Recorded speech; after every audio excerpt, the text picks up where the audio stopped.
Hey y'all, this is the Fishing Business Podcast. I'm glad you came back for episode 2.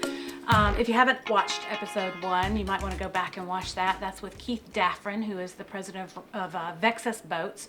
Great guy and really great information. And we've got another really good show lined up for you today with Dave Ittner from Yamaha Marine. Dave has been around the fishing business forever. He knows everybody, and I think he knows everything. So you're going to want to hear what he has to say.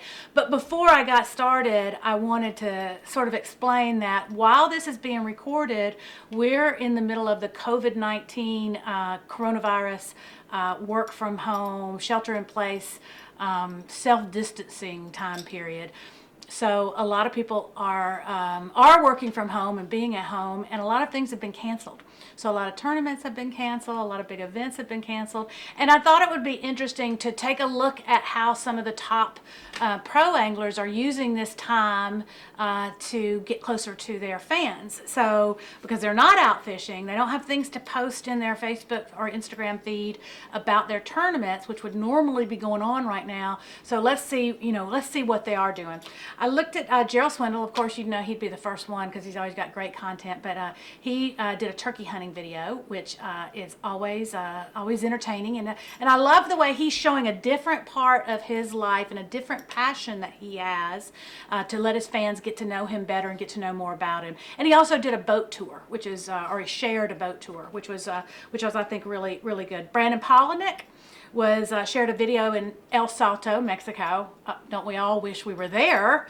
And because that's very, very remote. I doubt there's any coronavirus down there.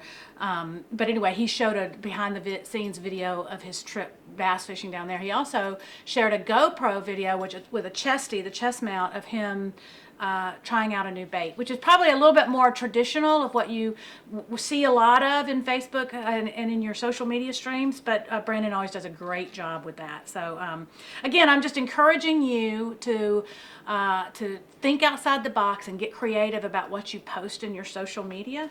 Hunter Shyrock, I thought he did a great job.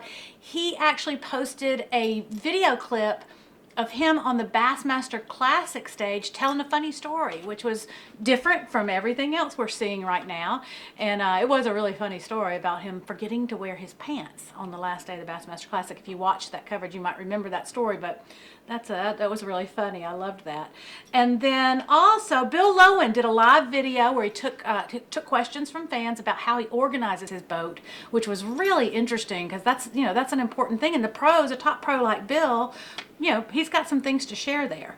Harvey Horn did a Facebook Live with questions from the audience with his wife too, and I loved it. It was just it seemed like they were sitting at their kitchen table and they were just answering questions and being themselves, and again letting us get to know them better. And then I love this. Dale Hightower was sharing a lot of food pictures, y'all, things that he was cooking, recipes he liked, and I loved that. I think that really does satisfy that need we all have to want to know professional athletes a little bit better and what goes on in their life besides the sport that they play and are paid to compete in. So with that said, let's get started on the Fishing Business Podcast, episode 2 with Dave Ittner from Yamaha Marine. Dave Ittner is our guest today on the Fishing Business Podcast. And Dave, you and I have known each other for about 11 years. But, I don't actually think I've ever asked you what your actual title is. And I know it's changed. So yeah, it just changed.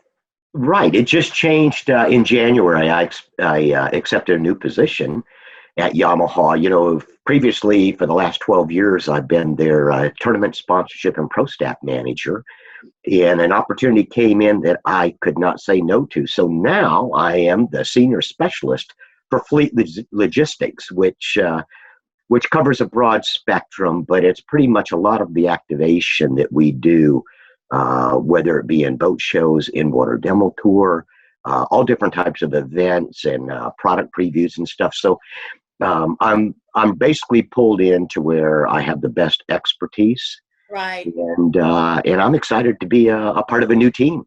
Well, I know that you have a real close relationship with anglers. You've always had real good close relationships with anglers.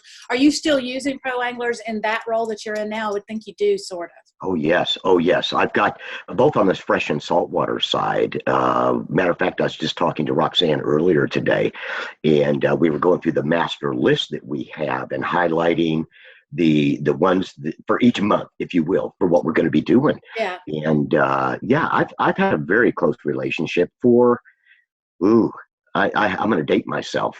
20 plus years, 28 Wow. years now. Yeah. Well, and that's another question I was going to ask you. Did you ever, as a professional, did you work anywhere besides Yamaha back in the day? Oh, girl, yes, I did. Well, first of all, give you a little history on me, just real quick. Yeah.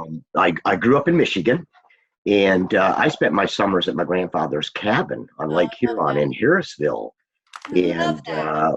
with my parents and my four brothers, and we hunted and fished every day during the summer.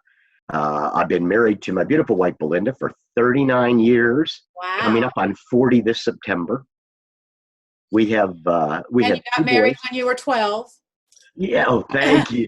Thank you. I don't think I look too bad for coming up on Heck 66. no. Heck no.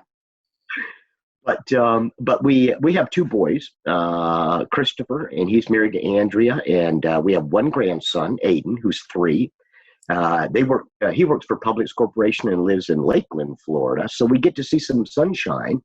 Oh, that's great. And our youngest, who is 31, lives in Bentonville, Arkansas, and he works for Walmart Corporation up there. So we're pretty astounded with what they've been doing. But back to your original question, prior to coming to Yamaha in 2008, obviously I've worked now in marketing and promotions for 38 years. Wow.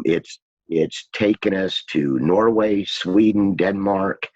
Oh I've my worked for Dow God. Chemical, GE, and prior to Yamaha was Lowrance, or Navico as it's called now. Oh, I didn't realize you worked for Lawrence. Yeah, I was their marketing director for like 9 years. All right. So the next thing on my list is, and I love this question, but tell me something that's not on your LinkedIn resume that people may not know about you. Well, uh, probably the fact that I've attended over 28 Bassmaster Classics now. Wow. That's So see, incredible. So I'm what a was the lot first year? older than you think. What was the first year you went? Oh gosh, that was back in 19. Oh my gosh, go back to 96, 97, way Wow. back. Wow. Oh gosh, that's crazy. Let's see, the first one I went to was in Greensboro, or it was North Carolina. I can't remember the name of the town, like Greensboro, High Point, something like that. Do you remember that? Denny won. Denny, yes, Yeah, that was Denny won. North Carolina. Okay, so all right, then the next question I have for you is, what does a typical day in your life look like? Because I think that's what a lot of people don't really understand is, we all say we work in the fishing industry and people imagine that we fish all day and just have fun and with our friends. But what does a typical day look like for you? Well, my day starts usually around 5:30, 6 a.m. in the morning, and I get up. And, I have a ritual that I do with my dogs and the walk that I do, and I'm usually to work around 7:30, sometimes a little after that. Um, you know, being in this industry, you get hit from all sides. And I would have to say that I do spend a lot of time on email, Yeah. answering a lot of questions, helping a lot of people out, plus the Yeah. daily routine that we do, at Yamaha. Right, right. We do spend a lot. All of us I think, spend a little bit too much time on email sometimes. But on the other hand, Dave, I sometimes think we don't spend as much time talking on the phone to each other, and that's so valuable to talk on the phone. Yeah. Yeah, I think we because it's so quick and easy, and we can multitask and answer emails so much more quickly. Yeah. We do find ourselves kind of isolating I guess, from the human aspect. There is no doubt about that, and that's a big piece of what I'm trying to teach people about is the importance of building relationships. And we're going to talk more about that in just a minute. We're going to take a quick break, and we'll be right back. Awesome.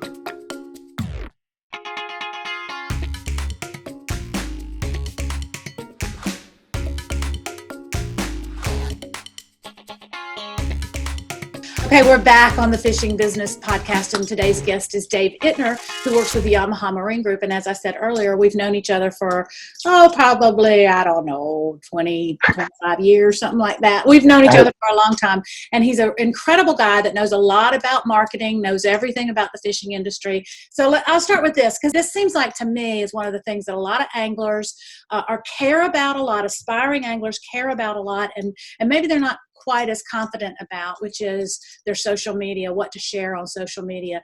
In your opinion, what does your dream angler do in his social media feed? What's it look like? Well, and there's a lot of different aspects, but one of the main things that I look for when I go out and whether it be a Brandon Polinick or a Drew Cook, whether it be a high school or a college angler, I always look for that personal, that little bit of something that I can relate to, that draws me in to what they're doing, their lifestyle, whether it be fishing, family, what they do for extracurricular activities. I always want to feel like we've got a connection. Right. If we can make a connection with the public at large, because we all like to build our following, I think it makes us a better individual, and we can learn a lot from each other. Yeah, that's right. Well, and it's funny, I just wrote a blog post yesterday about how important the know, like, and trust factor is when you're trying to grow a fan base or grow a consumer base. And in order for people to know, to trust you, they need to like you. And in order for them to like you, they need to know you. And don't you think, Dave, that there is more to getting people to know you than holding up a big fish? I mean, I've heard other marketers called it grip and grin. And I think sometimes we need to see more than the grip and grin. You agree? I agree totally. When you look, and I'm using just some names of some individuals that I know. I'm going to use Mike Iaconelli for a second. Everybody knows Ike. He's been in the industry for years. He's made a good reputation and name for himself. But if you look at Instagram, you look at his Facebook, you look at his tweets and such, he brings the family, the human interest element into pretty much everything he does, which makes us be able to relate on a one-to-one, right, as opposed to trying to set myself where I'm at a different level. Brings you right into his world, yeah, into what he does, and that makes a big difference on the interest level of individuals. That's right. And then we all start feeling like we know him. We know his wife, Becky. We know his son, Vegas. We know his daughter, Stella. We feel like he's part of our family, and somehow we feel like we're part of his. That is so true. That is so true. And there's a lot of anglers that do post things that are irrelevant to the fishing industry. And some of these are very heartfelt. Yeah. Some individuals are looking for prayers. Some individuals are, they're making a trip and they want to bring you along with it. Right. It's like we're doing right now. You become part of their world. You can better understand them, and it gives you a vision for who they are and what they can become, which is really intriguing for us out here in the world that are looking for future pro staff, if you will. Okay, what does your dream this is a good question. What does your dream angler do on stage? But it could be it could be the Bassmaster Classic, or it could be, your local Tuesday night tournament. But what do they do on stage that is important to you as a marketer? I think a couple of the biggest things, Angie, is the integrity and honesty of the individual angler. How they present themselves and how passionate they are about the sport. Let's face it, none of us want to do, quote, a job. And when you get down to it, being an angler is a job. It is a career. It is a business. And what I like, my dream angler, whether it be male or female, gets up there and they present themselves well. They connect with the public and with their followers. They're polished to the point that they're happy with what they're doing. They love what they're doing, and that just emanates out of their personality. It's more than just having a fish on a hook and standing up there and going, "This is what I weighed in today." I want to be in your world. What did you do to get it? Where Yeah. did you go? How Yeah. hard was it? Yeah. What are the things that brought you from this morning at launch to being where you are right now on stage? And what are those emotions you have? Right. Um, that Right. that the emotions. I I mean, know we're it. all there. I tell people all the time, guys that I've coached in the past, I've always said, when you're driving in from being out on the water, you need to be thinking in your head about what you're going to say when you get on stage, because you've got an interesting story to tell, and it's more than just, oh, I didn't catch them today, or oh, oh, I caught them great in practice, but they weren't there today. You've got a story to tell, and use that time to get ready with what you're going to say. There are two anglers in our industry that I have followed over the years, and I admire for the way they can take a bad day and they can turn it into a positive. And that is Mark Davis does this very, very well. Yeah, And Gerald 100%. Swindle. Oh my I God. literally sit on the edge of my seat waiting for him to get on stage, whether he's had a good day or a bad. He spins it to the point that you just love the guy. Yeah, I that's mean, right. he's got a personality. He pokes at himself, and when you Yes, can do that, I think you grab everybody's attention, and everybody just likes to follow you. You there's no know? doubt. There's no doubt. And everybody can't be a Gerald Swindle. I mean, he's a rare breed. And if you know his daddy, he got it honest. Yeah, he sure did. Yeah, right. And everybody can't be that, but everybody has a story to tell. And listen, you just gave two examples of people that are very different. Mark Davis has a very different brand than Gerald Swindle Yeah, does. But that's a great example of, you don't have to be a comedian. You can just be a good old country boy, and you can still grow a fan base and get people to love you, right? absolutely, absolutely, beyond a shadow of a doubt. Okay, so switching over a little bit now to Yamaha, what would you say? I'm trying to educate people on what branding is and what brands mean. What do you say? And I know you probably know this by heart, but what are Yamaha's brand values? Boy, there's a couple that come to mind, Angie, that really I believe set us apart. And two major ones are the reliability of a product. You have to have a quality product that sustains the lifestyles, whether it be an angler out fishing a tournament, whether it be a family out on the lake for the day of enjoyment and pleasure. And I think the other thing is customer service. Yeah. No matter where we go, what we do, whether it's eating out, if it's at the grocery store, if it's at a sporting goods store, um, we love the customer service that is given to us. And I truly believe that the customer service we give back sets you apart from so many different groups and organizations and companies in the world. Um, I have to tell you that what I really love about that, Dave, is that all those things that you just said right there, what's really important to the Yamaha brand, are about the customer. They were all about the customer. And that's another thing that I've tried to coach people on, is really, as a professional athlete, your job is to take care of your fans. That's Absolutely. really, you serve your fans. If you serve your fans, a lot of people think, well, these professional athletes, they serve their sponsors. Well, they do, but they serve their sponsors by serving their fans.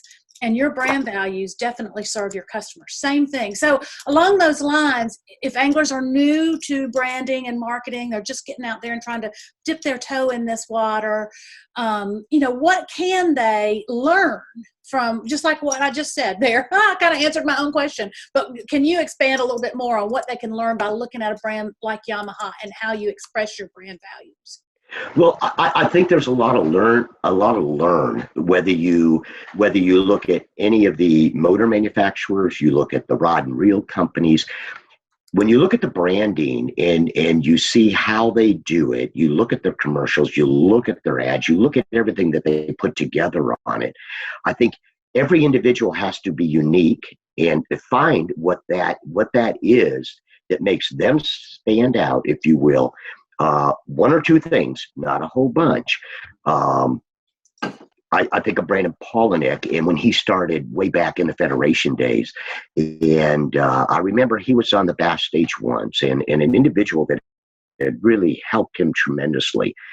All he had to do was pull that yellow whistle out of his pocket, and there wasn't a dry eye in the house, because we all know the backstory. That's So I think you have to find that thing that you see other companies and other anglers doing right. that sets them apart, but makes you special for what you stand for.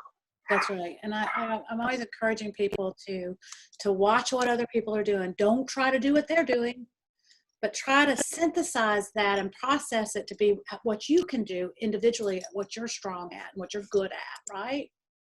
Absolutely, absolutely. And it doesn't have to be anything major. You could probably pick 5 anglers right now that are out there, and you could look at each one and say, this is what this one's known for. This is what this individual's brand, if you will, is known for. And that's what they need to do. I would highly suggest that anybody that is new, that is coming into the field, there's so many different things to talk about here. You never want to copy anybody, but you want to observe and educate yourself into branding for sponsors, branding for other colleagues and peer group in the industry. You want to look at other sports and how do the anglers or the other sports individuals become branded? What are they known for, and why is that important to them? It goes a long way, and it helps to identify you, which is what you want to do. You want to be kind of singled out, and people know you for a certain thing, if you will. That's right. And it can be many different things. And like I keep saying, it doesn't have to be, don't try to be somebody else. Be yourself. And, I think, Dave, a lot of people will say, well, who am I? Who am I to try to let my voice be heard? There are other people who are much more qualified than me to say these things or tell you these things or teach you these things. But sometimes people need to hear it from you. Your voice makes you unique enough that your message needs to be heard. Right, and you're reaching different levels. You're reaching different groups. You take the young Hunter Bland, who does because of the accident that he had a couple of years back. He is now on this kick and has been, and his primary known for his safety. When he gives seminars, and I've seen some of these that he's done, and it's heart-wrenching because to see what happened to him and see him take that, as we talked earlier about taking a negative and flipping it to a positive that people can relate to, can understand. You just won your followers over, and they have become an extension of your message, which 100%. is so unique. Yes. Yeah, 100%. Now I hear that little dog barking now. What kind of dog is that? Oh, I know. That was a gift from our son for Christmas. It sounds like a little dog. He's a little Shih Tzu something or other, and he's yeah. I should open the door and let him in, but let him in and let us see him. Oh, you would like to see him? Yeah, for sure. Let him in. Hold on, Oscar. Oscar, I love it. Okay, y'all, we're getting to see Dave Ittner's new dog. I can't wait to see him. Okay, this is bringing the human aspect into the conversation. What a cutie, Oscar. Hi. Dogs don't seem to know that. They don't seem to hear through electronics. Hey, Oscar. Yeah, no, he doesn't see me. Oh, he's darling. He's down there he just wants to get where he shouldn't be. That's right. Angie, we cover so many bases for anglers, and as you know, I attend several conferences every year, and I'm on a selected panel to where we open it up and let the audience ask questions.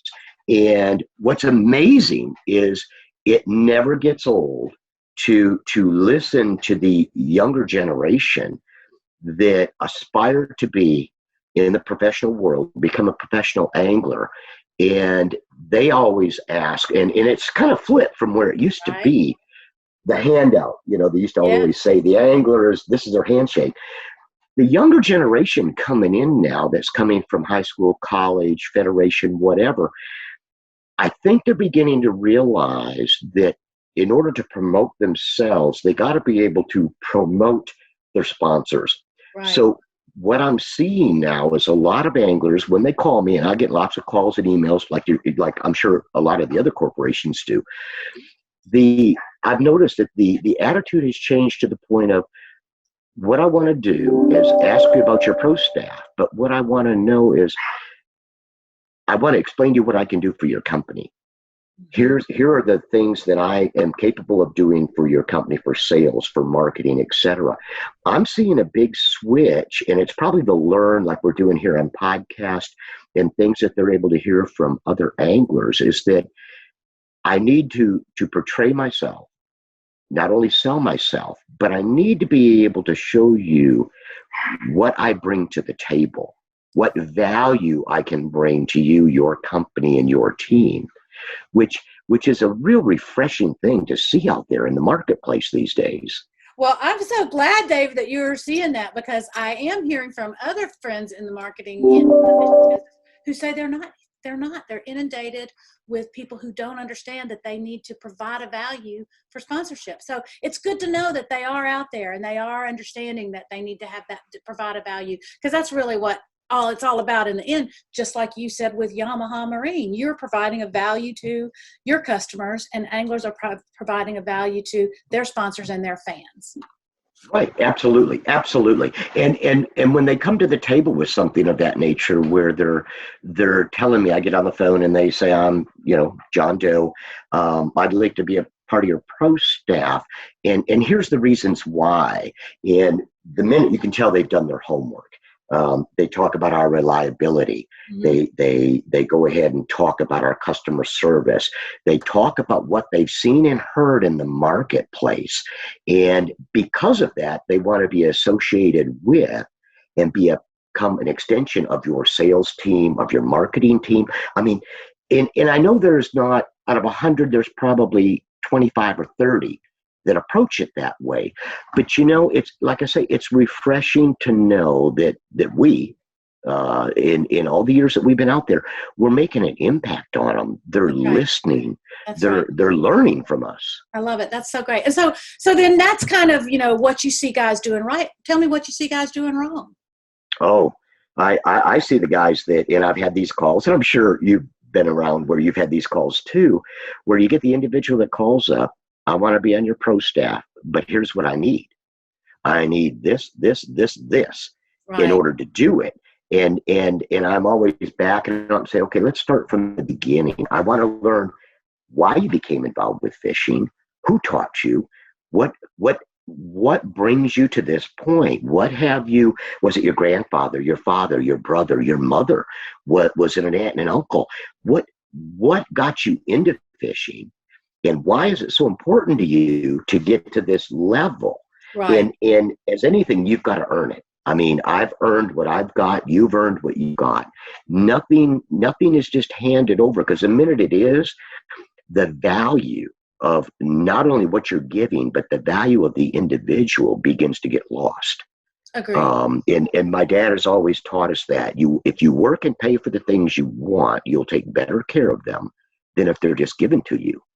And I think that's how it needs to be approached. If you earn it, you will have more respect, more honor, and you will present it that way, and it'll be excellent for both you, your sponsors, and your Right. colleagues. I love that. You're so smart, and you articulate all this so well. It's really a pleasure to get to hear you talk about it, because like I said, we've known each other for a long time, and I didn't realize how much we were on the same page. Maybe we all are, and we just don't know it. But I feel the exact same way.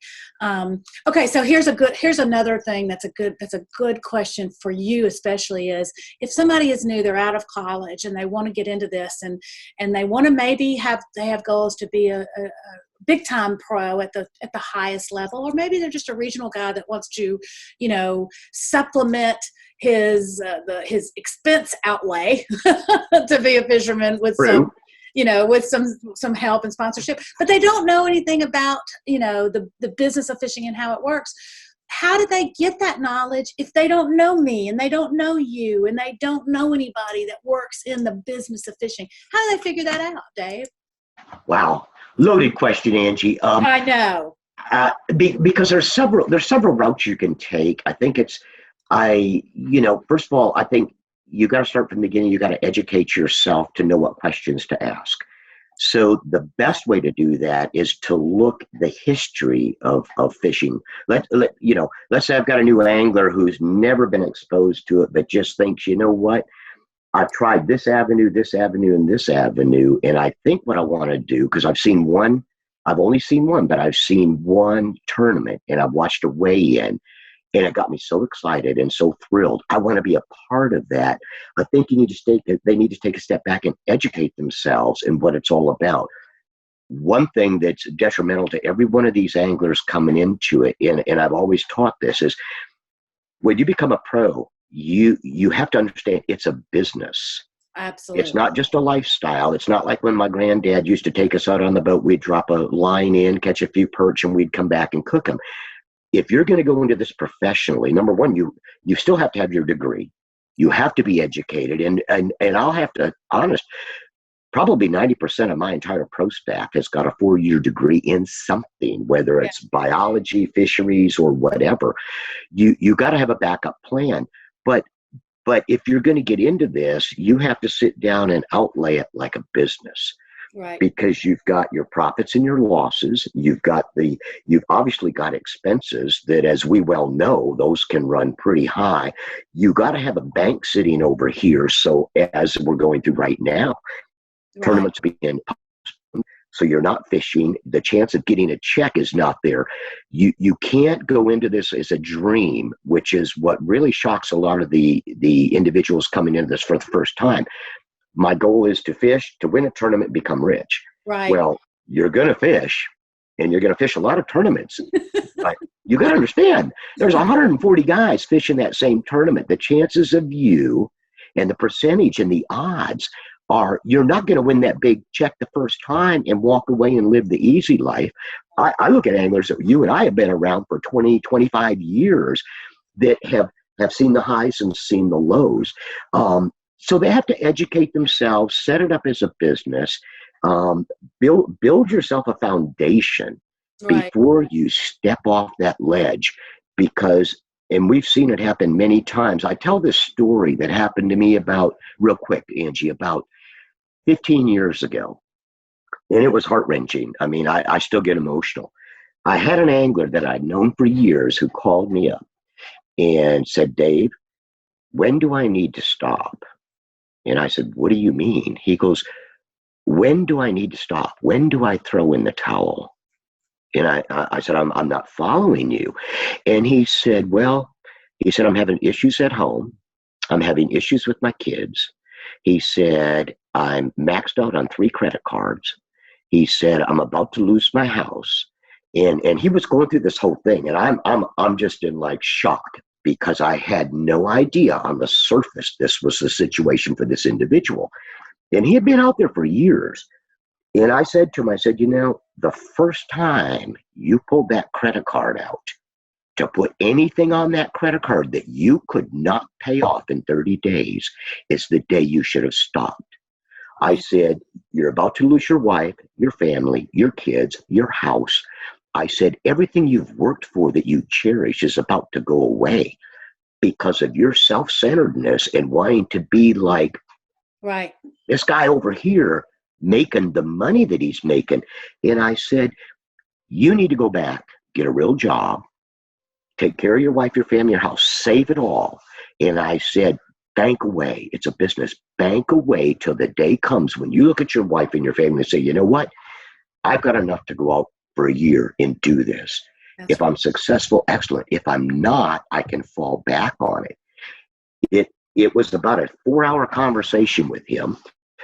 He did hang up the phone, and within the next 16 months, he came back to me, saved his family, still married to his wife. Kids are the most awesome kids in the world. He is now going out venturing into the fishing industry to become an angler, but he's got his foundation built.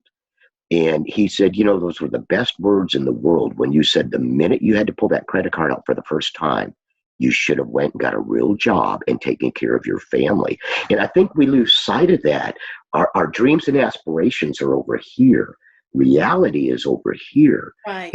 And sometimes we get them mixed up, and we send ourselves down that wrong path that can not help us, but deter us from becoming successful. Well, and that's another thing I say to guys that I'm coaching. I'm like, you are an entrepreneur. As soon as you, even if it's your full-time job or your side hustle, you're an entrepreneur. When you want to be a professional athlete or professional angler, you have become an entrepreneur, and you can't just wing that. You've got to have some plans and a business plan, and some goals. You got to have goals. You got to have milestones. You got to pace yourself and forecast all the business things that every business has. Absolutely. You got your objectives, you got your strategy, you have to do the financials.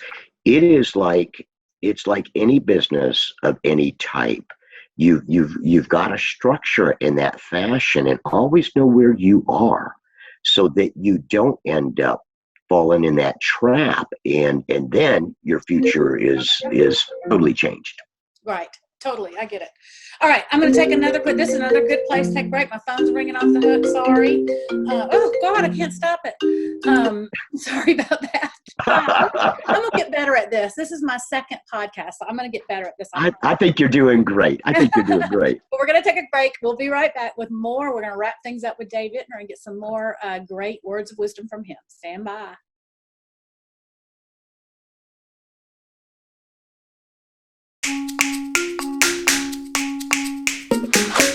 Okay, we're back on the Fishing Business Podcast, wrapping things up with Dave Ittner.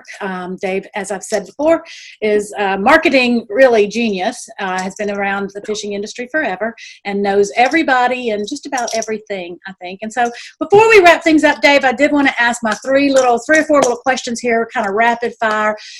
Who's a business person you admire and why? Oh, gosh, Angie.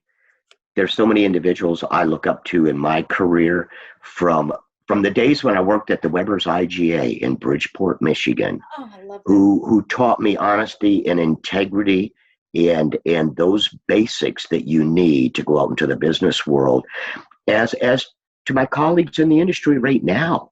I mean, I admire, like yourself, and so many individuals that are so involved in what we do and have a passion for it.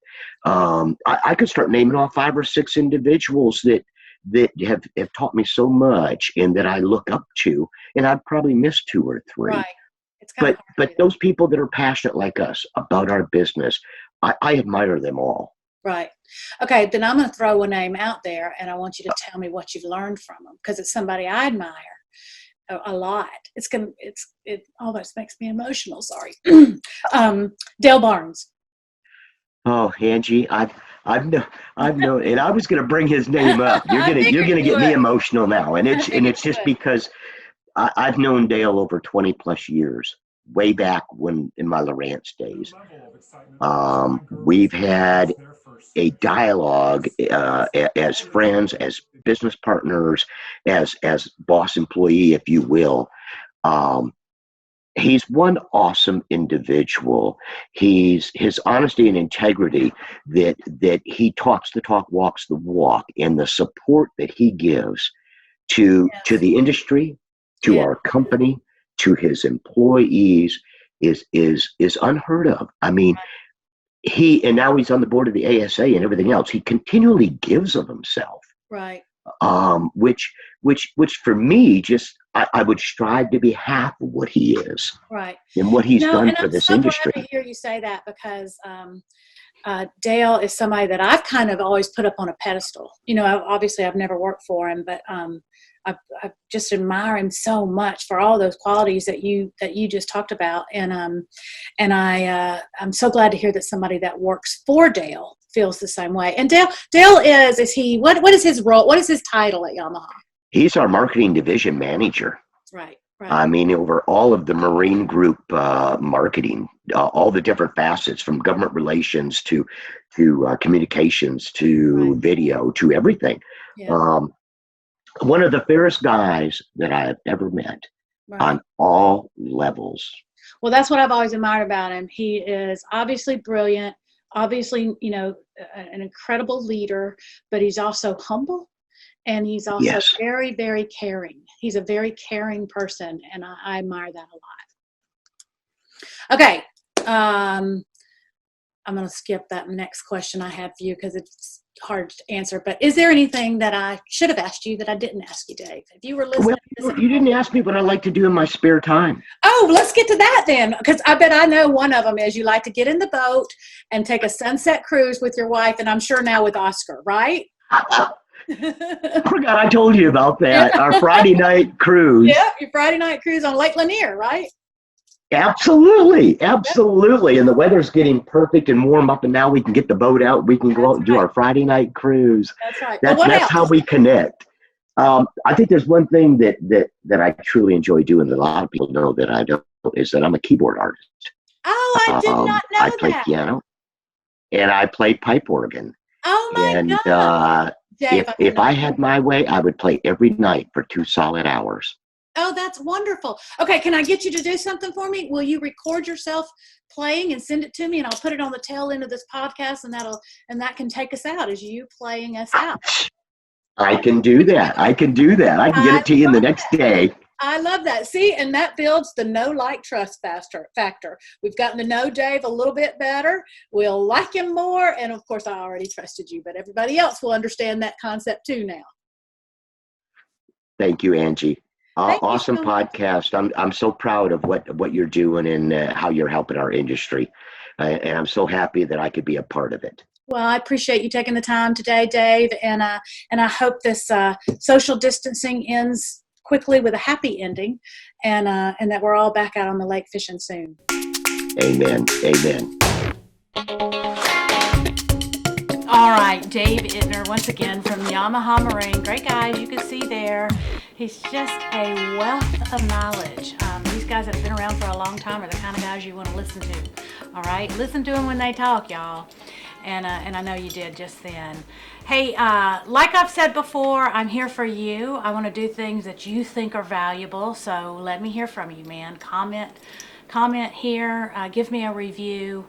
You can find me on Facebook at Fishing Business Podcast. You can find me on Instagram at Fishing Business Podcast, and let me know if there's something you want me to cover, if there's a guest you think that should be on, or if you have some questions for someone. I'll be happy to follow up, and I'd be happy to talk to you anytime. So before we go here, I want to share something that Dave said a long time ago. In like 2010 or 11, I wrote this down a long time ago. I've had it ever since, but he said in an interview, he said, remember, sponsors want people who can cast a positive light on their products.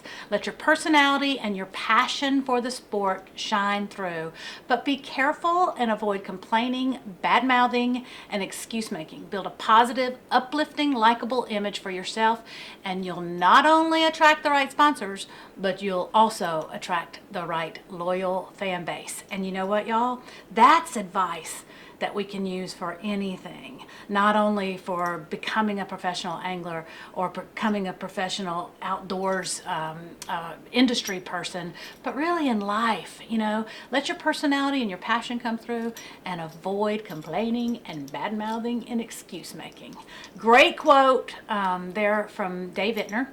And I like to say, someone that was very important in my life was Jerry McInnes, and he always ended his show with a really important quote, and I'm going to do the same. As Dave Ittner takes us out and rolls us out playing the keyboard just like he promised, I want to say that I want to thank my dad, because he always had time